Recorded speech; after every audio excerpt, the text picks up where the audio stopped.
धन्यवाद धन्यवाद धन्यवाद. स्तुतीस पात्र आणि भयास योग्य अशा आमच्या परम दयाळू बाप्पा. होय दयाघन, आज पुन्हा एकदा तुझं वचन ग्रहण करण्यासाठी प्रत्येक भक्तगण तयार झालेला आहे बाप्पा.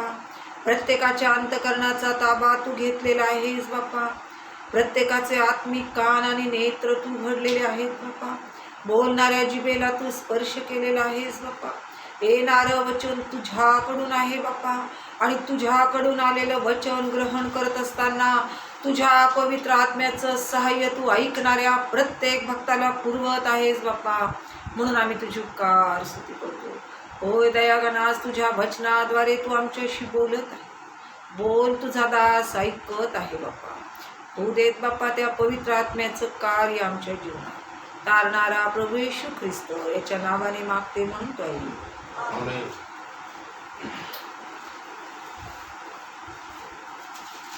प्रियांनो, आजच्या मननासाठी आपण जो विषय निवडलेला आहे तो विषय आहे कुंपण. आणि या विषयाला अभ्यासत असताना आम्ही जे शास्त्रभाग वाचलेले आहेत ते शास्त्रभाग आहे इयोब याचा पहिला ग्रंथ, याची 6 ते 10 वचनं, लूक 15 11 ते 20, स्तोत्र 34. आणि आणखीन एक शास्त्रभाग आपण अभ्यासणार आहोत तो आहे दुसरे राजे याचा 6वा अध्याय आणि त्याची 8 ते 15 ही वचनं. दुसरे राजे याचा 6वा अध्याय आणि त्याची 8 ते 15 ही वचनं आपण अभ्यासणार आहोत. आणि आजच्या विषयाला मनन करत असताना आपण जे वचन निवडलेलं आहे ते वचन आहे इयोबाचा ग्रंथ याचा पहिला अध्याय आणि त्याचं 10वं वचन. इयोब 1:10 वचन सांगते, तो त्याचे घर, त्याचे सर्वस्व या भोवती तू कुंपण घातले आहेस ना. प्रियांनो, आजचा विषय मनन करत असताना आपण पाहणार आहोत की कुंपण याचा अर्थ काय आहे. प्रियांनो, आमचं दैनंदिन वैयक्तिक जीवन जगत असताना कुंपणाचं महत्त्व आम्ही सर्वजण जाणतो. कारण कुंपण ही एक अशी गोष्ट आहे की जी आम्हाला संरक्षण देते.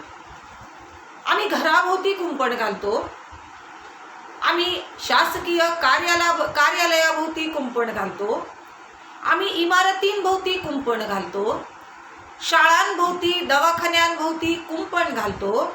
एवढंच काय तर पूर्वीच्या काळी प्रत्येक गावाला देखील एक वेस असायची आणि त्या वेसीचं एक कुंपण असायचं. मोठमोठे किल्ले, दुर्ग, गड यांना देखील कुंपण असायचं. कारण पूर्वापार कुंपणाचं महत्त्व आम्ही जाणतो. या कुंपणाचं महत्त्व असं आहे की सर्वात महत्त्वाचं म्हणजे आमचं संरक्षण होतं. कुंपणाबाहेरील शत्रूंपासून, प्राण्यांपासून, हल्ल्यांपासून आमचं संरक्षण होतं. दुसरं, या कुंपणामुळे आमची मर्यादा ठरते आणि त्या मर्यादेमध्ये आम्ही राहू शकतो.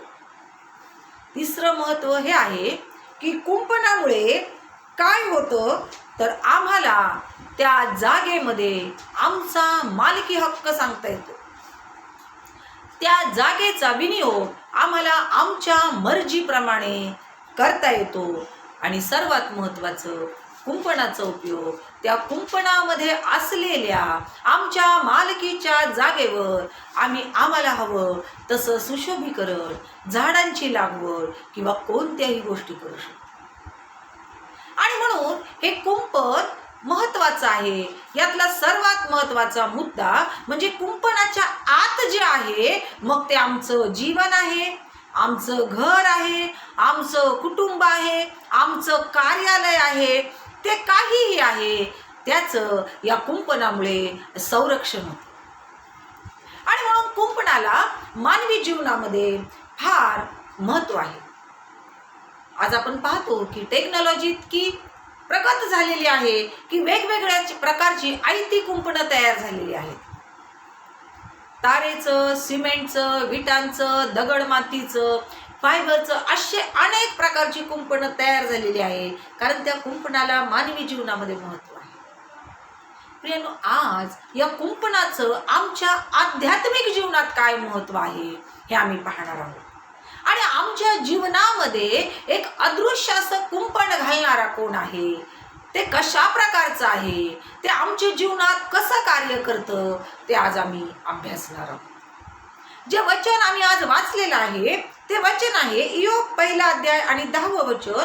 तो त्याचे घर, त्याचे सर्वस्व याभोवती तू कुंपण घातले आहेस नाही. जर या वचनाची आम्ही पार्श्वभूमी पाहिली तर आम्हाला पाहायला मिळेल की ऊस देशात तो इयोब नावाचा एक पुरुष राहत आहे आणि त्या इयोबाविषयी परमेश्वर स्वतः साक्ष देत आहे.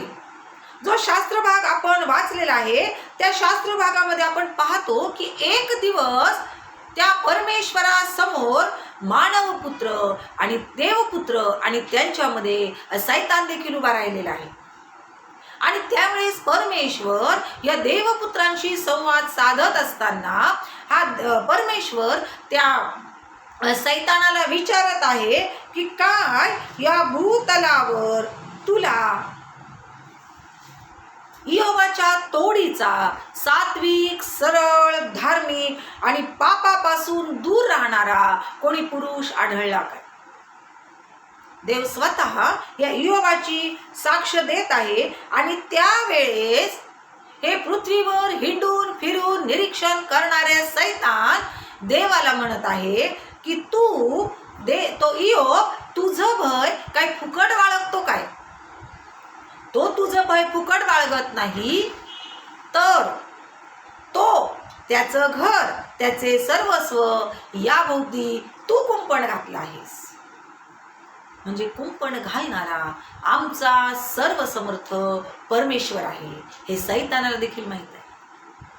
सैतान देखील हे जाणत आहे की एखादं अरिष्ट आमच्यावर येऊ शकत नाही, कारण आमच्या भोवती आमच्या परमेश्वरानं कुंपण घातलेलं आहे.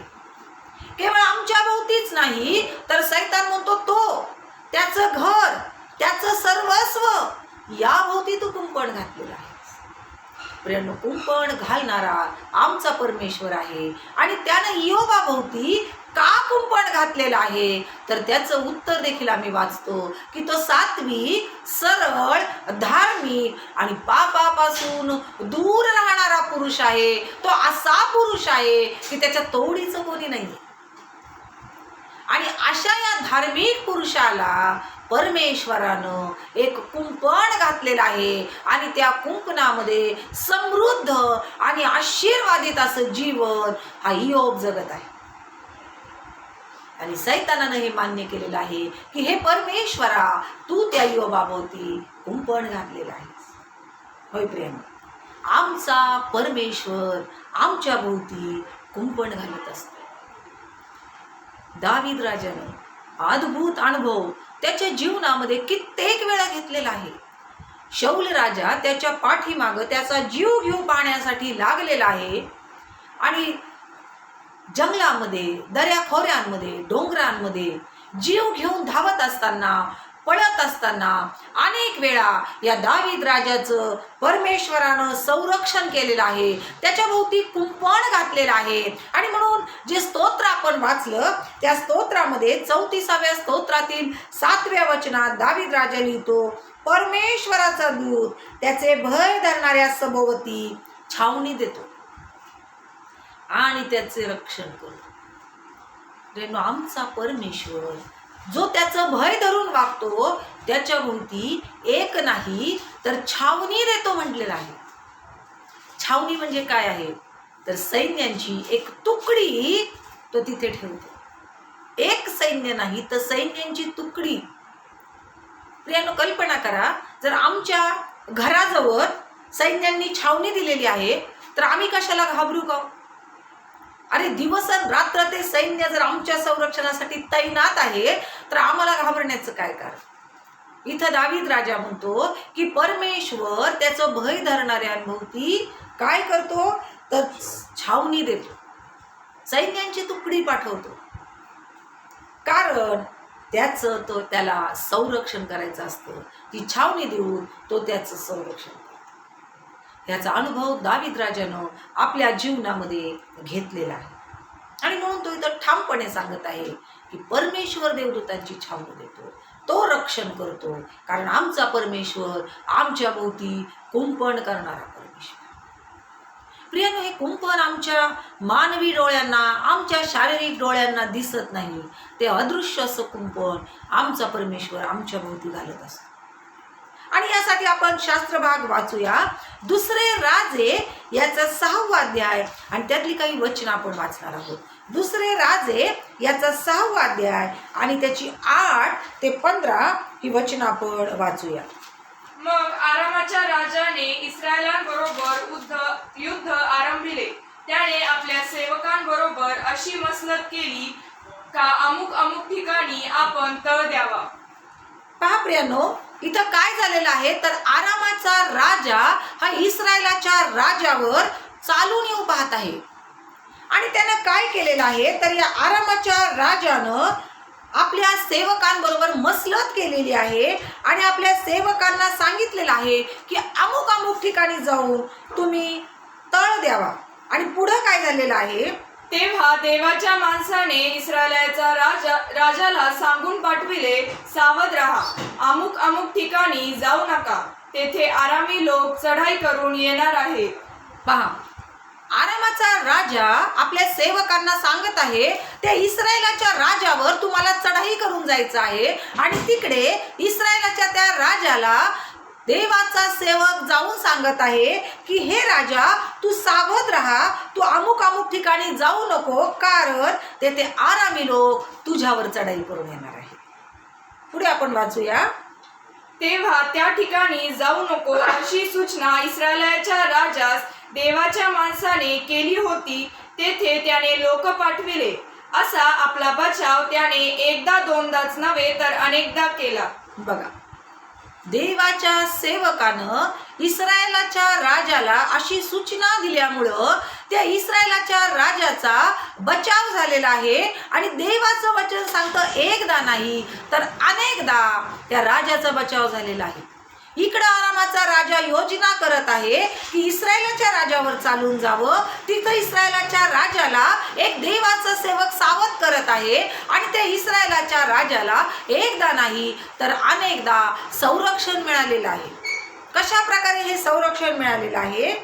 यावरून आरामाच्या राजाचे मन संतापले.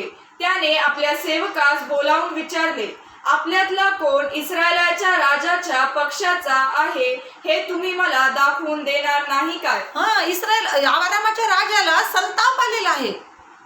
हे काय होत आहे की मी त्या इस्रायलाच्या राजावर चढून जाणार आहे हे त्या इस्रायलाच्या राजाला आधीच कळत आहे. आणि एकदा नाही तर अनेकदा तो माझ्या हातून बचावत आहे. आणि मग संतापून त्याने आपल्या सैनिकांना, आपल्या सेवकांना बोलावलेला आहे आणि तो विचारत आहे की आपल्यामध्ये कुणी असा आहे काय की जो इस्रायलाच्या राजाच्या पक्षाचा आहे. म्हणजे थोडक्यात जो फितूर झालेला आहे, की जो आपली बातमी, आपल्या योजना, आपण जे युद्धाच्या योजना करतो त्या आपल्या अगोदर त्या इस्रायलाच्या राजाला जाऊन सांगतं. आणि जेणेकरून तो इस्रायलाच्या राजा वेळोवेळी आमच्या हातून सुटतो. आणि संतापून हा आपल्या सेवकांना विचारत आहे की कोणत्या पक्षाचा आहे.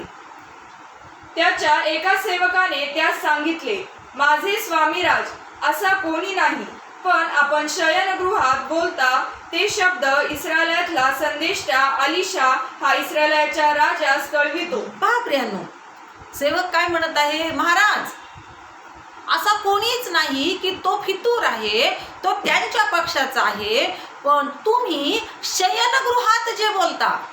प्रियांनो, राजाच्या शयनगृहात बोललेला शब्द काय बाहेर ऐकू येईल काय? आणि तो सेवक म्हणत आहे, महाराज, आपण शयनगृहात इतकं पर्सनल जे बोलता, इतकं गुप्तपणे जे बोलता, ते त्या इस्रायलात एक अलिशा नावाचा संदेष्ट आहे आणि तो जाऊन त्या इस्रायलाच्या राजाला सांगतो. आणि तो इस्रायलाचा राजा वेळोवेळी तुमच्यापासून बचावतो. पुढे आपण वाचूया. त्याने म्हटले, तो कोठे आहे ते पहा, म्हणजे मी माणूस पाठवून त्यास पकडून आणतो. मग तो दोथान येथे आहे अशी त्यास बातमी लागली. तेव्हा त्याने घोडे व रथ बरोबर देऊन तेथे मोठे सैन्य पाठविले. त्यांनी रातोरात येऊन नगर वेढिले. राजा संतापलेला आहे आणि आरामाच्या राजाने काय केलेलं आहे? कोण हा अलिशा संदेष्टा आहे की जो मी शयनगृहात बोलतो ते त्या इस्रायलाच्या राजाला सांगतो, आणि म्हणून त्यांनी आज्ञा केलेली आहे की तो कोठे आहे, आणि त्यांना कळालेला आहे तो दोथान या ठिकाणी आहे. आणि मग या आरामाच्या राजानं आज्ञा केलेली आहे सैन्य घोडे भरपूर प्रमाणात घेऊन त्या दोथान शहरात जाऊन त्या दोथान शहराला वेढा घालायचा आहे, त्या अलिशा संदेष्टाला बंदिस्त करायचं आहे, आणि मोठे रातोरात जाऊन ते नगर वेढायचं आहे. आणि सैनिकांनी जाऊन काय केलेलं आहे? रथ घोडे सैन्य भरपूर प्रमाणात घेऊन ते गेलेले आहेत, आणि रातोरात एका रात्रीत त्यांनी त्या दोथान शहराला वेढा घातलेला आहे, ज्या दोथान शहरामध्ये देवाचा संदेष्टा अलिशा राहत आहे. पुढे आपण वाचूया. सकाळी देवाच्या माणसाचा एक सेवक उठून बाहेर आला. तेव्हा सैन्याने घोडे व रथ यासह नगरास वेढा दिला आहे असे त्याच्या दृष्टीस पडले. तो आपल्या धन्यास म्हणाला, स्वामी, हाय हाय, आता आपण काय करावे? हा प्रियांनो, अलिशाचा सेवक सकाळी उठलेला आहे आणि त्यांनी बाहेर जाऊन पाहिलेलं आहे. अरे बापरे, आपल्या संपूर्ण शहराला, ज्या डोंगरावर आम्ही आहोत त्याच्या भोवती काय केलेलं आहे? तर आरामाच्या राजाने सैन्य रथ घोडे यांचा पहारा बसवलेला आहे. हाय हाय, तो म्हणतो धनी, हाय हाय, आता आपण काय करणार? आता यातून आपण कसं सुटणार? आपल्या भोवती तर आता शत्रूने वेढा घातलेला आहे, कारण मानवाने घातलेला जो वेढा आहे तो या सेवकाला दिसत आहे. पुढे आपण वाचूया. तो म्हणाला, भिऊ नको, त्याच्या पक्षाचे आहेत त्याहून अधिक आपल्या पक्षाचे आहेत. बापरेनो, अलिशाने तर अजून काहीच पाहिलेलं नाही. अलिशाने बाहेर जाऊन हे पण पाहिलेलं नाही की किती मोठा शत्रू आपल्यावर चालून आलेला आहे. तो सेवकाला, त्या दासाला विश्वासाने म्हणत आहे, घाबरू नको, कारण त्याच्या पक्षाचे जेवढे आहेत त्यापेक्षा अधिक आपल्या पक्षाचे आहेत. त्याला हे माहीत आहे की आपल्या पक्षामध्ये अधिक जण आहेत. अलिशाने प्रार्थना केली की हे परमेश्वरा, यांचे डोळे उघड, याला दृष्टी दे. परमेश्वराने त्या तरुणाचे डोळे उघडले. तो पहा, अलिशाच्या सभोवतालचा डोंगर अग्नीचे घोडे व रथ यांनी व्यापून गेला आहे असे त्यास दृष्टीस पडले. महाप्रियन, किती अद्भुत गोष्ट आहे. काय केलेलं आहे परमेश्वरानं? तर परमेश्वरानं त्या अलिशाच्या डोंगराभोवती अदृश्य असं कुंपण तयार केलेलं आहे. आणि हे कुंपण कशाचं आहे? अग्नीचे घोडे आणि रथ यांनी तो डोंगर व्यापून गेलेला आहे. पण हे अदृश्य कुंपण मानवी डोळ्यांना दिसत नव्हतं. त्या अलिशाच्या सेवकाला काय दिसलं होतं? तर शत्रूनं जो वेढा घातलेला आहे तो दिसलेला आहे, तो भ्यालेला आहे. पण अलिशानं प्रार्थना केलेली आहे, हे परमेश्वरा, याचे आत्मिक नेत्र उघड. आणि ज्या वेळेस त्याचे आत्मिक नेत्र उघडलेले आहेत त्यावेळेस त्याच्या डोळ्यांना काय दिसलेलं आहे? तर त्याच्या डोळ्यांना परमेश्वरानं घातलेलं अदृश्य कुंपण दिसलेलं आहे. आणि हे अदृश्य कुंपण कशाचं होतं? तर अग्नीचे घोडे आणि रथ यांचं हे कुंपण त्या संपूर्ण डोंगराभोवती होतं, ज्या डोंगरावर देवाचा संदेष्टा अलिशा याचं वास्तव्य. प्रियांनो, किती महान आमचा परमेश्वर आहे. तो आमच्या भोवती अदृश्य असं कुंपण घालत असतो, जे आमच्या मानवी डोळ्यांना दिसत नाही. काय याचा अनुभव आमच्या जीवनात आम्ही घेतलेला नाही काय? होय प्रियांनो, गेल्या 2 वर्षांपासून आम्ही अनुभवत आहोत की आमच्या आजूबाजूला मृत्यूचं थैमान चालू होतं, आजाराचं थैमान चालू होतं. आम्ही कामानिमित्त घराबाहेर पडत होतो, घराबाहेर जात येत होतो. प्रियांनो, परमेश्वराने आम्हा प्रत्येक भक्तांभोवती अदृश्याचं कुंपण घातलं होतं. आणि हेच ते कारण आहे की आज या जिवंतांच्या भूमीवर आम्ही जिवंत. हेच ते कारण आहे की त्या कुंपणामुळं आज आमचं वैयक्तिक जीवन, आमच्या कुटुंबाचं जीवन, आमच्या मंडळीचं जीवन सुरक्षित राहिलेलं आहे. कारण आमच्या भोवती, आमच्या कुटुंबाभोवती, आमच्या मंडळीभोवती देवानं ते अदृश्य कुंपण घातलेलं आहे. होते किती महान आमचा परमेश्वर आहे की तो आमच्या भोवती अदृश्य असं कुंपण घालतो. पण प्रियानो, प्रश्न हा आहे की काय त्याच्या त्या अदृश्य कुंपणाचा आम्ही आदर करतो काय? देवाने दिलेल्या संरक्षणाचा आम्ही आदर करतो काय? देवाने केलेल्या कृपेचा आम्ही आदर करतो काय? जे शुभवर्तमान आम्ही वाचलेलं आहे, लूककृत शुभवर्तमान याच्या 15व्या अध्यायातील 11 ते 20व्या वचनात आपण उधळ्या पुत्राची गोष्ट वाचतो. होय प्रियानो, त्या उधळ्या पुत्राला त्याच्या कुटुंबाचं एक सुंदरसं कुंपण त्याच्या पित्याने आखून ठेवलेलं. हा जगिक पिता आपल्या लेकरांना त्या अदृश्य कुंपणामध्ये सुरक्षित ठेवलेलं होतं, सुरक्षित ठेवत होता. या तरुण मुलाच्या सर्व गरजा त्या कुटुंबामध्ये भागवल्या जात होत्या. आयुष्य, आराम, सुबत्ता, उत्तम प्रकारचे वस्त्र, खाणं पिणं सर्व काही त्याला उपलब्ध होतं. कारण त्याच्या जगिक पित्याने त्याच्या भोवती एक कुंपण तयार केलं होतं. त्या कुंपणामध्ये ही मुलं सुरक्षित होती. पण एक दिवस असा झाला की त्या मुलाला ते कुंपण अवजड वाटू लागलं, अडचण वाटू लागली आणि कुंपणाबाहेरचं जग त्या मुलाला बोलावू लागलं, त्या मुलाला खुणावू लागलं. त्या कुंपणाबाहेरच्या जगात ऐशोआराम होता, त्या कुंपणात बाहेरच्या जगात व्यसनी मित्र होते, त्या कुंपणाबाहेरच्या जगामध्ये पैशांची रेलचेल, त्या कुंपणाबाहेरच्या जगात व्यभिचार होता, त्या कुंपणाबाहेरच्या जगात स्वैराचार होता, स्वातंत्र्य होतं. आणि त्या तरुण मुलाला ते कुंपण नकोसं झालं.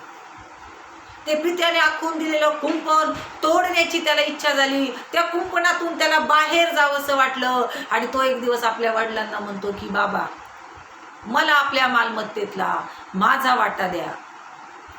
त्याला स्वातंत्र्य हवं होतं आणि पित्याने त्याचा वाटा देऊन त्याला मोकळं केलेलं आहे. आणि या मुलानं त्या कुंपणाच्या बाहेर पाऊल टाकलेलं आहे. त्यानं परिणाम काय झालेला आहे? आपण पाहतो की परिणाम असा झालेला आहे की कुंपणातून बाहेर आल्यावर वडिलांचं जे संरक्षण होतं त्यापासून तो दुरावलेला आहे. वडिलांची जी समृद्धी होती त्या समृद्धीपासून तो दुरावलेला आहे.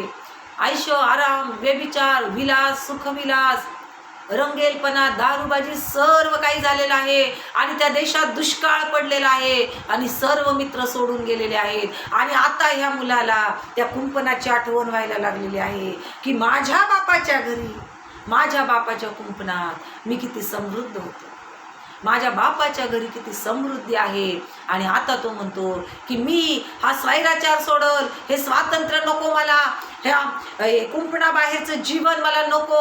आता मी परत त्या कुंपणात जाईल, कारण त्या कुंपणामध्ये भाकरीची रेलचेल आहे. त्या कुंपणामध्ये माझा पिता आहे आणि माझ्या पित्याच्या घरात भाकरीची रेलचेल आहे.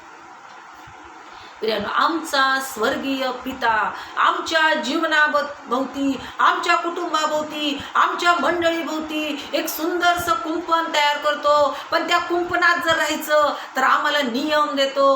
प्रीती कर, शत्रूला क्षमा कर, राग सोड, द्वेष सोड, निषिद्ध गोष्टी सोड. आणि ते नियम आम्हाला जाचक होतात. आमच्या स्वतःच्या इच्छांना फाटा देणं आम्हाला जाचक होऊ लागतं. देवाच्या आज्ञा आम्हाला जाचक होऊ लागतात. आणि मग एक दिवस असा येतो की आम्ही म्हणतो की आता मला या कुंपणाच्या बाहेर पडायचं आहे, मला माझं स्वातंत्र्य उपभोगायचं आहे, मला माझ्या जीवनाचा आनंद घ्यायचा आहे. आणि त्या कुंपणाच्या बाहेर पडल्यानंतर प्रियानो, त्या तरुण मुलावर जी वेळ आलेली आहे, न जाणो ती वेळ आम्हाला. आणि म्हणून कधीही त्या स्वर्गीय पित्याने आम्हाला दिलेलं आमचं कुंपण आम्ही तोडू नये. त्या कुंपणाचा अनादर आमच्याकडून होऊ नये. तर त्या आखून दिलेल्या कुंपणामध्ये आमच्या कुटुंबात, आमच्या मंडळीत, आमच्या वैयक्तिक जीवनामध्ये काय त्या कुंपणामध्ये आम्ही स्वतःला स्थापित केलेलं आहे का? त्या कुंपणामध्ये आम्ही स्वतःला मर्यादा घालून घेतलेल्या आहेत. होय, देवानं देवाचं काम केलेलं आहे. दावीद राजा म्हणतो त्याने दूतांची छावणी तुमच्या भोवती बसवलेली आहे. त्याने तुम्हाला संरक्षण दिलेलं आहे. योबाला त्याने संरक्षण दिलेलं होतं. अदृश्याचं कुंपण तुमच्या आणि माझ्या भोवती आज आहे. पण प्रश्न हा आहे, आत्मपरीक्षण करण्याची ही जी वेळ आहे की काय ते कुंपण, त्या कुंपणाचा आम्ही आदर करतो काय, की आम्हाला त्या कुंपणाच्या बाहेर राहायला आवडतं? नाही प्रियांनो, जर आवडतं तर आम्ही ते कुंपण कधीही तोडू नये. आम्ही त्या सतत आणि सतत त्या कुंपणामध्ये राहण्याचा प्रयत्न करू. कारण त्यामध्ये आमचा स्वर्गीय पिता आहे, जो आमच्या सर्व गरजा भागवण्यास समृद्ध आहे. कारण देवाचं वचन सांगतं, माझ्या बापाच्या घरात भाकरीची रेलचेल आहे. माझ्या स्वर्गीय पित्याच्या घरात आशीर्वादांची रेलचेल आहे. मला लागणाऱ्या सर्व गरजांची रेलचेल आहे. आणि म्हणून मला हे कुंपण सोडून जाण्याची गरज नाही. होय, त्या कुंपणामध्ये, त्या देवाच्या सानिध्यात आम्ही राहणं गरजेचं आहे. त्या कुंपणाचा आदर करणं आम्ही गरजेचं आहे. काय आम्ही त्या कुंपणाचा आदर करतो काय? या आपल्याला आम्ही त्या कुंपणाचा आदर करूया आणि त्या स्वर्गीय पित्याने आखून दिलेल्या मर्यादा, त्या मर्यादेत देवाच्या सानिध्यात राहण्याचा प्रयत्न करूया. प्रभू करो आणि आजचं वचन आम्हा सर्वांसाठी आशीर्वादाचं, लाभाचं आणि आरोग्याचं असो.